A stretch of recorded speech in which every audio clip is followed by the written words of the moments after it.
Hello students, कैसे हो सारे के सारे। आज की इस वीडियो में पढ़ने वाले हैं।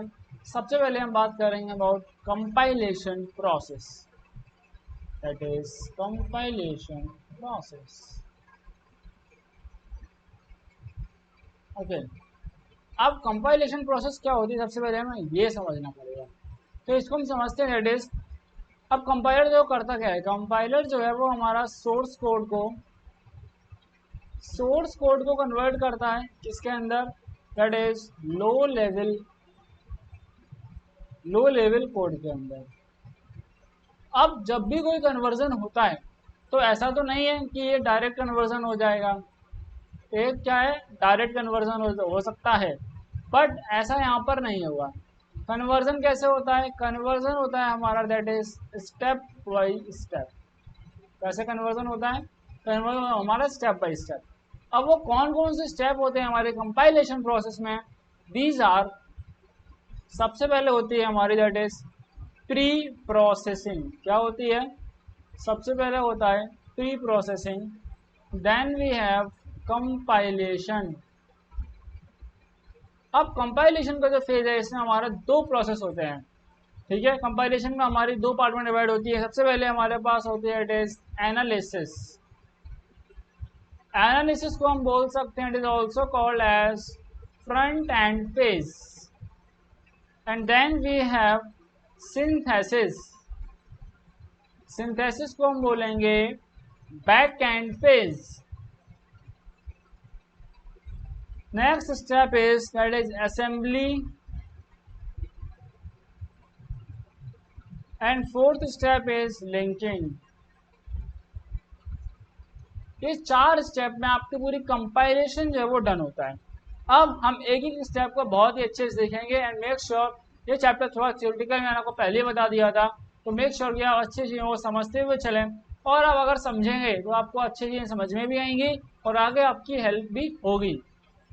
और जो अभी हम पढ़ रहे हैं ये एक पूरा आपका एक सब्जेक्ट होता है बीटेक के अंदर, it is compiler design. And इसी चैप्टर में हम एक टॉपिक और पढ़ेंगे ऑपरेटिंग सिस्टम के बारे में। तो एक और आपका सब्जेक्ट होता है that is known as operating system. ये आपको बीटेक, देखो मैंने बताया था 11th 12th का सिलेबस है वो बीटेक के बहुत सारे सब्जेक्ट्स का इंट्रोडक्शन है, तो मेक श्योर कि आप अच्छे से पढ़ाई करें। सबसे पहले हम बात करेंगे let us about pre processing phase के बारे में, और मेरे साथ साथ लिखते भी रहना जिससे कि आपके खुद के भी नोट्स बन जाएं।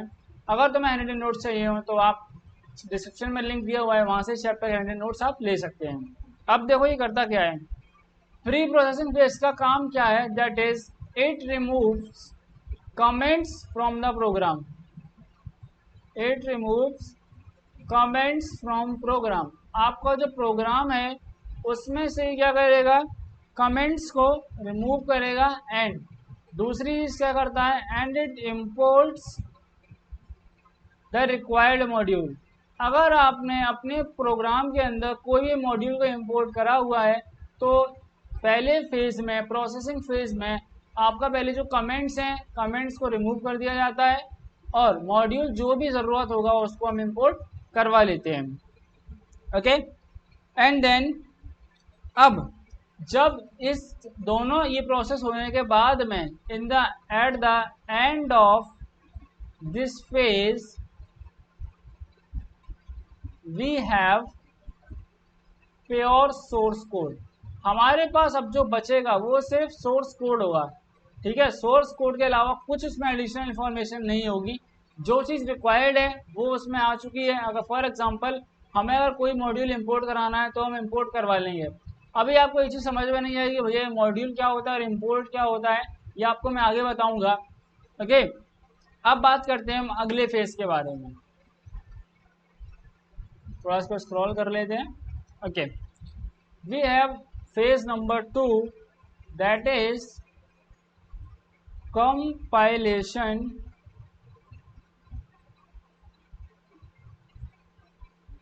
compilation phase। अब ये इस कंपाइलेशन फेज में क्या होता है, इस फेज को ध्यान से समझो। अब मैंने बताया था कि इस फेज, ये जो फेज है it has divided into two सब फेजेस, ये दो फेज में और डिवाइड हो रखा है। दैट इज वी हैव, सबसे पहला हमारा फेज है एनालिसिस फेज। क्या फेज है?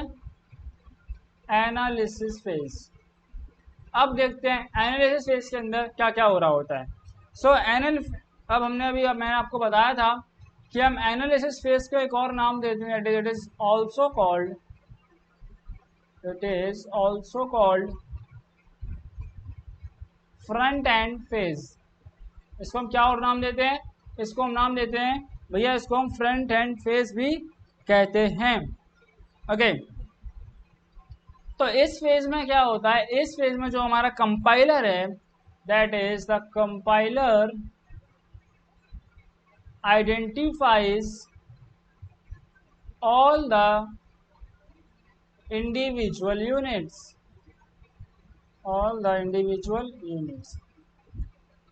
यानी कि देखो आपके प्रोग्राम में क्या होता है, कई सारे पार्ट्स होते हैं, यानी इस फेज में आके वो कीवर्ड्स को अलग डिटरमाइन करेगा कि कौन सा कीवर्ड है, कौन सा वेरिएबल है, ठीक है, और किसमें? ऑफ सोर्स कोड, यानी जो हमने कोड लिखा हुआ है उसमें से एनालिसिस फेज में एनालिसिस करी जाती है कि आपका कीवर्ड कौन सा है, वेरिएबल कौन सा है, इन सब चीज़ों को अलग अलग किया जाता है।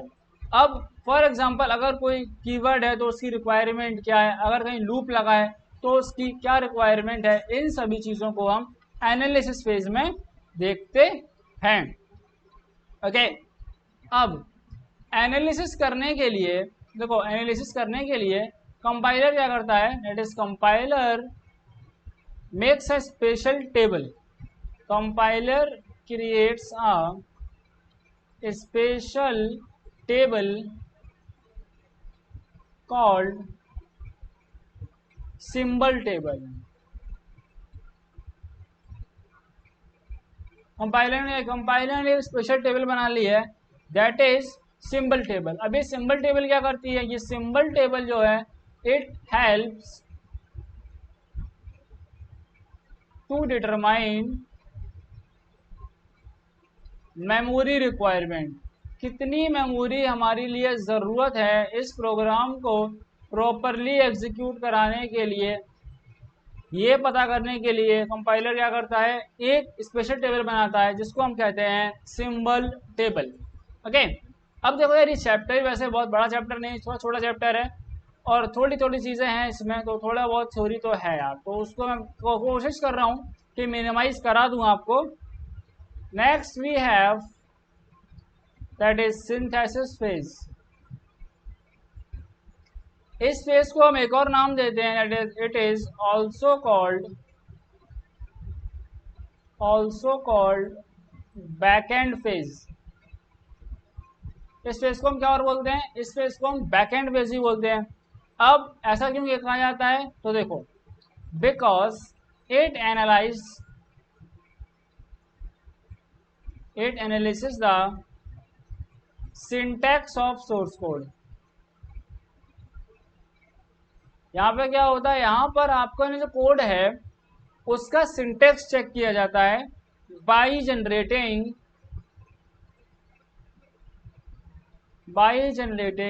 Syntax tree. क्या जनरेट किया जाता है? सिंटैक्स ट्री जनरेट किया जाता है, ताकि आपका जो कोड है, यानी आपका जो आपने जो सोर्स कोड हम किसको बोलते हैं, मैंने बताया था आपको, जो हमने प्रोग्रामर जो कोड लिखता है वो सोर्स कोड होता है, वो हमें सिंथेटिकली सही है या फिर नहीं है। अब अगर मान लो कि इस सोर्स कोड में अगर कोई भी एरर आता है, ठीक है, if any error occurs then it responds with a line number,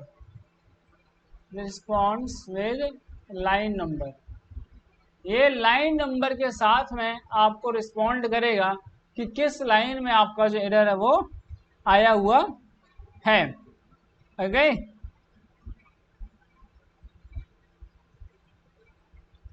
and also it will move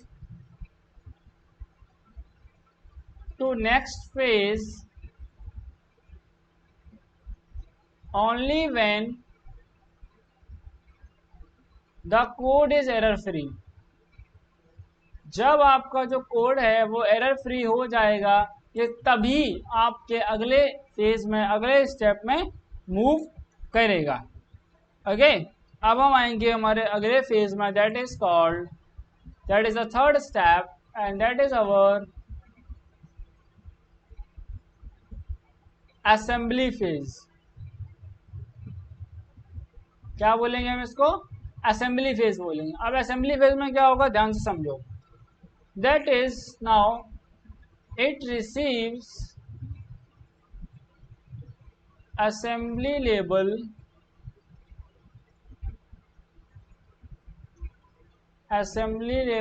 instructions and then convert it into object code.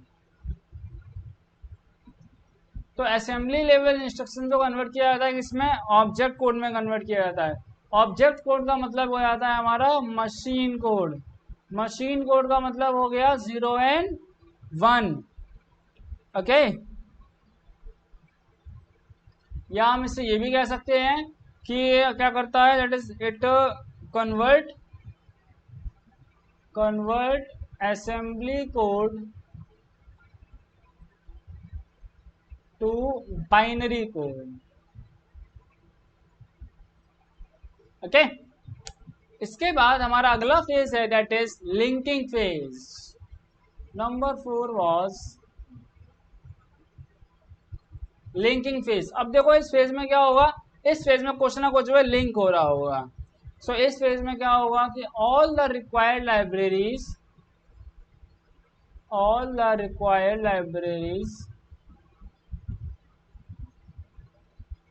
are linked with object code. Okay, and now इस stage पर आकर now your code becomes executable.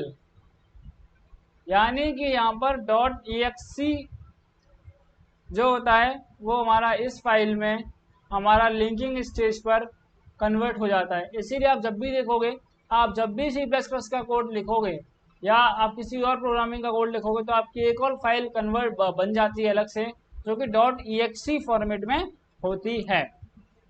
इसके बाद हमारा एक और step है, that is we have another step that is loader. अब भैया लोडर में क्या काम होगा, तो ये भी ध्यान से समझ लो. लोडर में it loads the computer executable module into memory.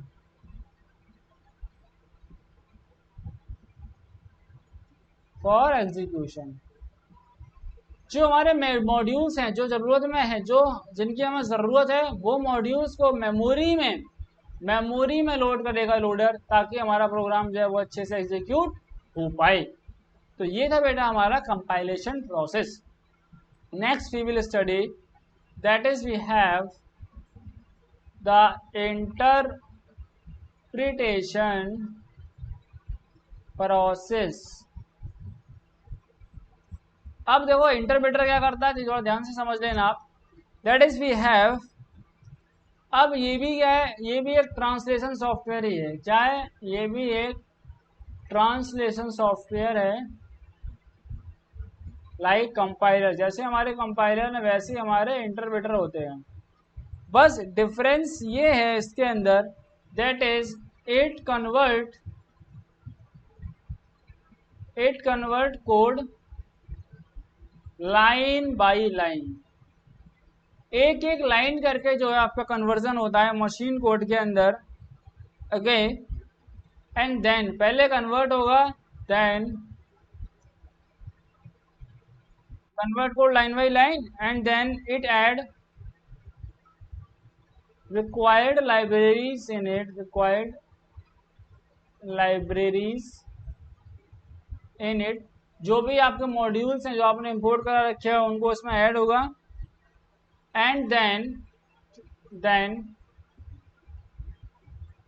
when first line is executed,